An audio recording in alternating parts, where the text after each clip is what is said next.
Of course, to some people, it was like a sickening circus act. People would come from miles around to gawk gormlessly at this monster like some sort of exhibit. But it wasn't a monster. He was a real man. Wikipedia is a place for learning, it's a place of fascination, it's a place for explanation. But when it comes to the peculiar, the bizarre, the strange, there are very few websites on the internet that have such an expansive knowledge of factual, actual stories like Wikipedia has. Every story I'm about to tell you is real. I have scoured r/CreepyWikipedia to find some of the most entertainingly horrible and strange and weird and creepy articles I could, and I have found some absolute peaches in there. And today I'm going to detail some of the findings that I've found. Cut the intro there, let's get into it. So of all the entries I have for you today, this very first one might be the craziest, and I'm only saying might be because there are some absolutely insane things yet to come. This is Baba Anujka. And if you think that this is a sweet old lady, you, my friends, could not be further from the truth. This hag was born in 1838 in Romania, and she is actually one of the most prolific serial killers to have ever graced the earth. As ludicrous as it sounds, towards the end of the 19th and the start of the 20th century, she had an unexplained lust for blood. And after her husband died, she soon decided to poison the young men of her village in Yugoslavia, or modern-day Serbia. So I guess her motivation might be that her husband dies, so therefore everyone else needs to be unhappy just because she is. She was a nut job. So just how did she become one of the most prolific serial killers of all time? Well, her plan was simple. She would offer young women love potions that contained small traces of arsenic, and it would kill its victims within a few days. It was actually a fairly good plan because due to the poison's effects only coming in a couple of days later, people wouldn't think that it might have been her that supplied the potion to kill them. She was eventually apprehended, but it was much too late. And the woman, now known as the Witch of Vladimirovac, went to prison at the age of 91, but was let out 8 years later due to old age, dying at roughly the age of 100 years old. It was estimated that in her long life, her actions led to the deaths of between 50 and 150 people. The fact that she murdered dozens, if not hundreds of people and got to live to the age of 100 is just one of those things. It just proves that life is not fair. What a hag. So apparently psychology students from around the world will be very familiar with the next story I have for you guys. So the person I want to discuss next is Phineas Gage. He was an American railroad construction worker born in 1823, known for surviving the improbable. The pivotal event that happened in his life, and why I'm talking about him now, is that an unfortunate accident occurred in which a large iron rod was driven through his head, destroying most of his brain's left frontal lobe. Now, the reason I say psychology students around the world know of him is because of what happened next. Due to his brain being severely damaged, his personality changed, and over the next 12 years until he died, his friends claimed that he was a completely different person, renaming him no longer Gage. Now, the fact that his brain being destroyed led to his personality being different might be something that you might just go, yeah, whatever, we know, in today's time. But back 200 years ago, people really didn't know too much about the brain. This was years and years before lobotomies were even a thing, and now we know how messed up that was, right? His condition was said to have impacted the way the brain was discussed in the 1800s, and was a leading study to show that the brain and its condition had a distinct impact on personality. Again, lobotomies and that. Now, the extent of which he was actually changed has been debated amongst historians, but the general claims included him changing as such: engaging in inappropriate sexual behaviour, lacking the capacity of embarrassment, a newfound love of gambling in extreme forms, the inability to make empathetic decisions, the loss of social conventions, and so on and so forth. Essentially, he became socially inept and died at the age of 36. So they say that we're currently going through our 6th mass extinction, and some people estimate that up to 150 species are lost each day. For that reason, there are a lot of final animals of their species. This here is Benjamin, and he was the last living thylacine that we know of, and he was also known as an Endling. So what is an Endling? Well, it's the final of a species. For example, the Kauai-o-o is perhaps the most famous Endling. We heard the last one ever recorded chirping out into the abyss, never knowing that he would not hear back. He would have travelled the world for eternity looking for a mate that would never come because he was the last one. Many of them have been more recent, and some of which we even have pictures of. I don't know if it's just me, but the idea of the last of a species seems crazy to me. And one day, hopefully in the far, far future, there will come a day where there is the final human. He or she won't be famous for being the last. Their story will never be told. The massive successes, accomplishments, pitfalls, tragedies, and struggles of humanity from the first man at the dawn of our era, everything we learnt and all of human history will be on that one person's shoulders, and they will die alone. Yeah, that's pretty fucked up. And those are only 3 of the many, many stories I have for you today. So keep on watching to find out even more. I have to tell you right now, this next one is absolutely off the rails. It goes places. Christine Collins was an American woman who made headlines in 1928 after her 9-year-old son went missing. And of all the stories I have for you today, hers might be the darkest. It's definitely up there. So, if you don't know her story, she gave her 9-year-old money to go to the cinema, and he was never seen again. The police followed up on hundreds of leads, but their investigation was left fruitless. With increasing pressure for some conclusion from the public, what happened next would throw a spanner in the works for everyone involved and take this case from a 7 to an 11. It was 5 months since the disappearance of Christine Collins' son, Walter Collins, when it was announced that he had actually been found.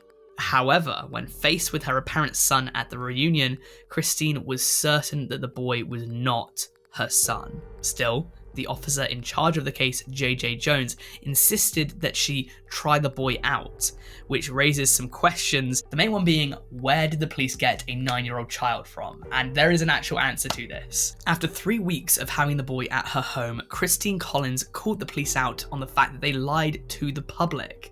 This boy that they paraded round as a big success was a stranger, and she had the dental records as well as friends' testimonies to prove it. Now, the year is 1928. You're a police captain whose reputation is being threatened by a woman who you've royally screwed over. What do you do? Please feel free to pause the video and write down what you think happens next, because unless you've seen Clint Eastwood's film on the matter, it's really gonna shock everyone. J.J. Jones arranges for a doctor to come round, and he says that the new boy is 3 inches shorter because of physical trauma and that the kidnapper circumcised him. You know, as all kidnappers do. After Collins took this to the press, Jones had enough and threw her into a mental institution. And that would have been it right there, but there was one final twist to the story, perhaps the most predictable twist of all time. This child was not Collins' son, as he himself would later admit. As it turns out, he was 12-year-old Arthur Hutchins Jr., a runaway from Iowa found in Illinois, who initially said that he was not the missing child, but soon he changed his answer to say that he was. Christine Collins spent 10 days in the psychiatric ward before being released after Hutchins confessed. And so it has to be asked the million-dollar question, why did this child pretend to be Christine Collins' son? It reminds me a lot of the Frederick Bourdin incident from a few videos back. I actually discussed it on the missing persons iceberg, but there is a reason that he pretended to be Christine Collins' son. As it turns out, he wanted to go to California to meet his favourite actor, Tom Mix. Tom Mix was silent cinema's first Western star, and this boy just wanted to meet his hero, causing a poor, grief-stricken woman to be admitted to a mental institution for a few days. But one thing still remains, what actually happened to Walter Collins? So as it turns out, Walter Collins was likely murdered by Gordon Stewart Northcott in the Wineville chicken coop murders, as his mother confessed to the police that she participated in his murder, but she soon did retract that statement. So without confirmation, Christine Collins spent the rest of her life looking for her son, but he was never found. If I was a betting man, I would place my money on the fact that Gordon Stewart Northcott and his mother did murder him, but if it's unconfirmed, we really don't know.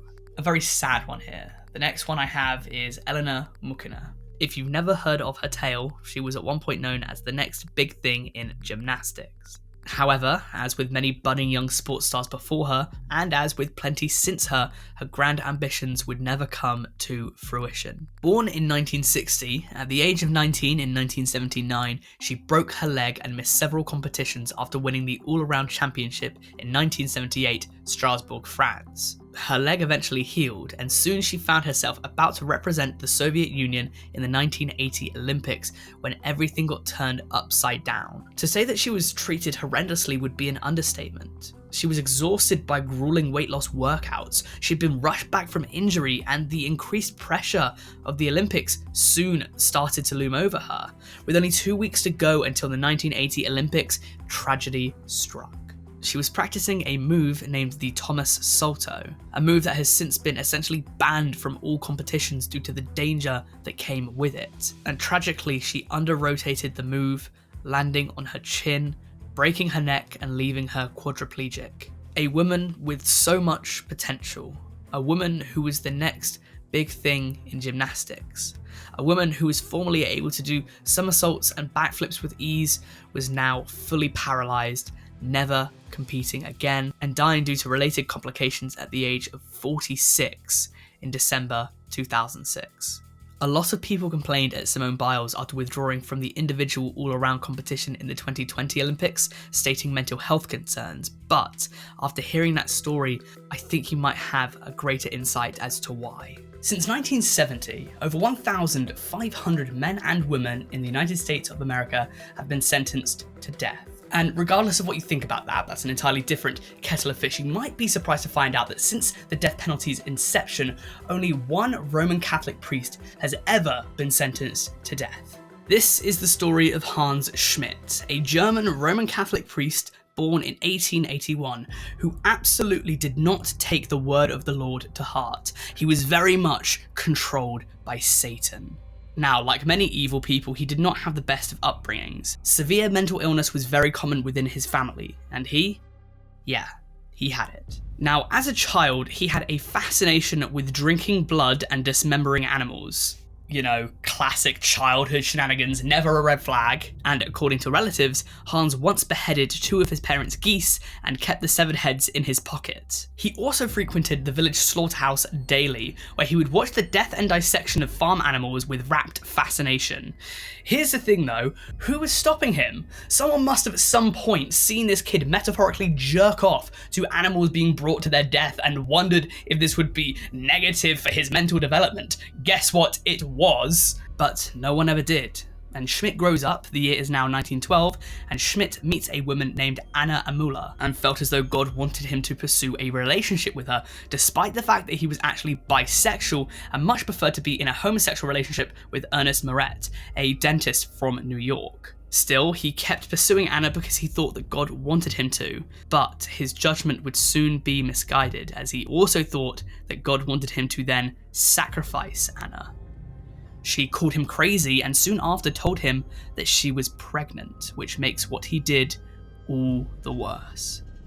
On the 2nd of September 1913, he raped and brutally murdered Anna, drinking her blood and throwing her body into the Hudson River. He would then proceed to deliver a sermon the following day as if nothing happened. This dude was a straight up psycho. A police investigation then ensued, and the police soon found out that he was the culprit, and he confessed it in front of the police as well as other priests. He pleaded insanity on trial, but the first trial ended in a hung jury. 2 weeks later at the second trial, he was found guilty of first-degree murder, and in response said, "I am satisfied with the verdict. I would rather die today than tomorrow." He was strapped up to the electric chair, and his final words were, "My last words are to say goodbye to my dear mother." He would be pronounced dead on the 18th of February 1916 at 5:58 a.m. We need a breather from that, something that is not so dark and deep and completely... how do you describe it? So the next story is about Buckingham Palace, and it will not be as mentally tolling. Since 1705, since its creation, many people have tried to infiltrate Buckingham Palace, and very few have succeeded, but there have been a few. The most famous of these people is Michael Fagan, who broke in 1982 and created Britain's greatest security scandal. But that might be a story for another day, because today I'm going to tell you a story that's a bit more obscure. This is the story of the Boy Jones, a nickname given to a teenage boy who kept breaking into Buckingham Palace between 1838 and 1841. The first time he was caught was at age 14, disguised as a chimney sweep as his cover. The guards eventually apprehended him, but he was caught attempting to steal Queen Victoria's underwear, trying to stuff them down his trousers. He was acquitted by the court somehow, but this was not going to be the last time the guards of Buckingham Palace would see him, because 2 years later, it was late 1840, and Queen Victoria had just given birth to Victoria, Princess Royal, and the boy Jones broke in again, this time leaving undetected and returning a few days later. This time, he was caught, and he was sentenced for 3 months to a house of correction. As soon as he was released, though, in March 1841, he tried to do it again, and only now did the palace hire extra security. He was essentially forced to go and work for the military from there on out, becoming an alcoholic and a burglar later in life, moving to Australia and becoming the town crier of Perth, and dying on Boxing Day 1893. I thought this would be quite a fun one to include because a panty raid on the Queen of England is something that I don't think has ever happened before or since this event, making it truly one of a kind. And this dude wasn't able to just break in once, he was at least able to break in 3 or 4 times just of what we know about. Very interesting tale if you ask me. Wenceslao Moguel's story, if I pronounce that correctly, is a bit shorter than some of the other ones that I have for you today, but once I read about it I knew I just had to include it because it's another one of those 1 in a million things to happen. And I'm also going to put money on the fact that you probably don't know about the chronicles of Wenceslao Moguel. Born in 1890, he was a soldier working under Pancho Villa during the Mexican Revolution. Shout out to all of my Mexican amigos watching the video, by the way. He was captured by his enemies on the 18th of March 1915 and was sentenced to death by firing squad, being shot 8 to 9 times in the head and even being given a coup de grace, also known as one final shot to make sure the job was done. Now, this is where 99.999999% of stories would end, but because he is in this video, I bet you know where I'm going with this. He survived. Now, accounts vary on what happened next. Some say that he was found a day later by some comrades, others say that he crawled 3 blocks away and made it to a church where he was treated by a clergyman. I personally like to believe the second one, not only because I think it's more badass, but I also feel as though if he was left a full day, surely he would have died, but he still survived the best part of 10 shots to the head, so who really knows? He was left permanently disfigured by the accident, but would appear on Ripley's Believe It or Not radio show in 1937, and would later have the band Chumbawamba, best known for their song Tub Thumping, release a song about him in 2008. He would live to the ripe old age of 86. I can't say if I've ever covered this next one before. I don't think I have, but I will cover it anyway because this is just really, really fun. So, in Capitol Hill, Seattle, there was this soda machine that was a mystery. And this was because, compared to normal drinks dispensers, there were no labels, only mystery signs. A drink could be chosen using one of the question mark labels, and the dispensed drinks were rare cans that were either ordinarily unavailable in the United States or had not been in circulation since the 1980s. For example, Mountain Dew Whiteout, a raspberry flavoured Netta Brisk, a Hawaiian Punch, and a grape Fanta were all said to be some of the flavours that you could receive. It was also rumoured that Vanilla Coke, Black Cherry Frescas, and a Sunkissed Cherry Limeade were also available. How it got there, I really don't know, and to make matters even more strange, this was a public vending machine. It wasn't in any shops. Someone out there was stocking it up, and looking in the comments of a YouTube video where someone visited it, apparently there were chances of getting a $100 vintage drink there. It just serves no logical sense, especially because this worked just like a normal vending machine. You would put just $1 in there and then you'd be able to get any of these amazing rare flavours. The drinks were discontinued or unavailable, so someone must have either flown them over or had a surplus and wanted to give them back to the community or something. It is really bewildering. The owner of the business closest to the machine, a locksmith, claimed to have had no knowledge of who operated it. Was it a good Samaritan, or was it something a little bit more supernatural? Honestly, this story is kind of a mind frick to me. I have no explanation. My theory would be that it was stocked by someone who perhaps used to work at a drinks company, and then when those drinks were discontinued, he decided to keep them maybe, but obviously he couldn't drink all of them, so he just gave them out to the community. I don't know. To conclude the story, it mysteriously disappeared in June 2018 with a note that reads, "Went for a walk," posted where it formerly was. Maybe this person ran out of the drinks to supply, but really, this is just grasping at straws. Very peculiar. Born in 1924, Jeremiah Denton was an American politician and military officer who served as US Senator to Alabama between 1981 and 1987.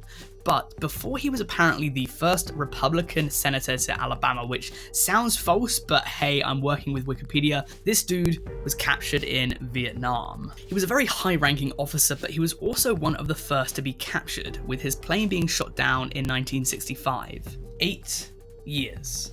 For 8 years, he was a prisoner of war in what can only be described as grueling conditions, being released in February 1973. It has to be said that his story is highly captivating, at least it is to me, but that's not where it ends, because due to him being so highly ranked, his captors release an interview with him to air in the USA, and by faking trouble seeing due to the bright television lights, Jeremiah Denton blinked in Morse code to communicate with the USA. He blinked torture, which obviously confirmed that the American prisoners of war were being tortured. The bravery he showed to do that whilst conducting an interview, he had to do two things at the same time there, with the full knowledge that if he was caught out, he would be severely punished. That cannot go understated. He might have been killed if they had found out. On top of that, props to the people that saw his irregular blinking patterns and identified that he was doing Morse code. This was some very advanced military improvisation. Here's a question for you. How many people do you think have died in outer space? I'm not talking people that have gotten into a rocket ship and then it just blew up or something. I'm talking people who died outside the Earth's atmosphere. Give your predictions down in the comments. I'd be interested to find out how many you think. Pause it here if you want to. If not, I'm going to tell you the answer now. It is 3. The Soyuz 11 crew were 3 Soviet cosmonauts and were the only people to dock at the world's first space station, the Salyut 1, creating at least a more positive feat to go along with their horrible demise. It was the 30th of June 1971 when, after returning from their voyage, the recovery team knocked on the side of the spacecraft, and after there being no response, it was discovered that all 3 men died on their return. They had dark blue patches on their face and trails of blood from their nose and ears. According to reports, their cause of death was suffocation. And what makes matters even sadder was that these men were actually not originally who were meant to be on the voyage, instead being the backup crew. However, after the crew's original flight engineer, Valery Kubasov, was given an x-ray that suggested that he might have tuberculosis, the original crew was switched out.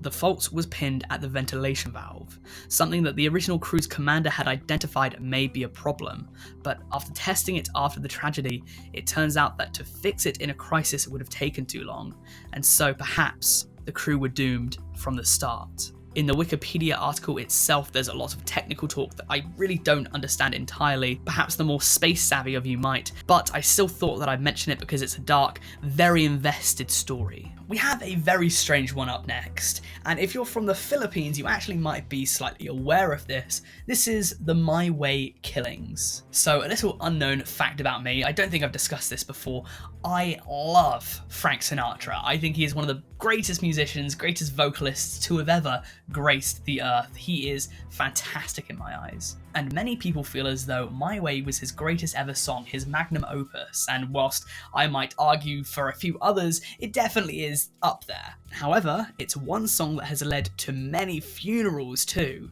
This is a social phenomena whereby a lot of people are killed while singing Sinatra's My Way. In fact, New York Times estimated that before 2010, 6 people had been murdered while singing the song. One case happened in 2007, where a karaoke singer was shot dead by a security guard in the Philippines after he had been singing My Way off key. The security guard asked him to stop singing, but he refused and paid for it with his life. Reasons behind this social phenomena are theorized, but it's thought that because of the song's triumphant lyric and tune, it makes the singer feel invincible, bringing out pride in both the singer and the audience, leading to this tragedy happening. There have actually been quite a few karaoke murders throughout the years, with people being attacked or killed for singing Coldplay's Yellow and John Denver's Take Me Home Country Roads, just to name a handful of songs. So this next story is probably the pick of the bunch. It doesn't sound real, trust me it was. 2 words for you, Monkey War. Since the dawn of time, all the way up until present day, there have been very few constants in humanity. But one constant has been the fact that we like to fucking kill each other. I swear this isn't a rendition of Carl Pilkington's Monkey News, but yeah, this happened. Over the span of 8 months in 1974, there was a bit of a rift between a group of monkeys. The original group was called the Kasakala, and there was a tribe of monkeys leaving the original colony, I guess, this one being named the Kahama community. This split-off group had 6 males and 3 females join, and the original group had 8 males and 12 females. First blood was drawn by the Kasakala community on January 7th, 1974, when a party of 6 adult Kasakala males consisting of Humphrey, Fegan, Jomio, Sherry, Everett, and Rodolph ambushed the isolated Kahama male Godi when he was feeding on a tree. This was the first time that any of the chimpanzees had been seen to deliberately kill a fellow male. After they had slain Goni, the victorious chimpanzees celebrated boisterously, throwing and dragging branches with hoots and screams. The Kahama were then picked off one by one, including one of the members who was more kind and courteous towards the other chimps. From 6, they fell to 3, from 3 to 2, then to 1, and 0. The surviving females of the group were kidnapped and enslaved, and so the war was over with a resounding Kasakala victory. But the story wouldn't end there. For you see, the Kasakala's newfound territory was then taken by a neighbouring tribe, the Kalande, who had a lot more members than the Kasakala. And all of this goes to prove that war never changes. There are rarely winners, and even in monkey world, there are territory disputes. At least this time, they weren't caused by the British. So throughout this video, we have dived through the psychological much more than usual, and this next story definitely follows in those footsteps. So this is the story of Larry and Danny Rains. These two are a pair of brothers, unlike many others, because they are both serial killers. Now, members of the same family killing people are not unheard of, but what separates these two from most murderous families was that their killings weren't related. They were conducted at different times and were not connected whatsoever. The oldest, Danny Rains, was born on the 20th of October 1943, and on March 22nd, 1945, his younger brother Larry was born. Larry, the younger of the two, was actually the first of the pair to commit his murders, however, and he was thought to have murdered about 5 people in the 1960s. He was convicted for a murder in 1964 though, making him a maximum of 19 when he had killed all of these people. In this 1964 murder, he posed as a hitchhiker, and when Good Samaritan Gary Albert Smock went to pick him up, Larry brandished a weapon, making Smock stop the car and eventually shooting him twice in the back of the head.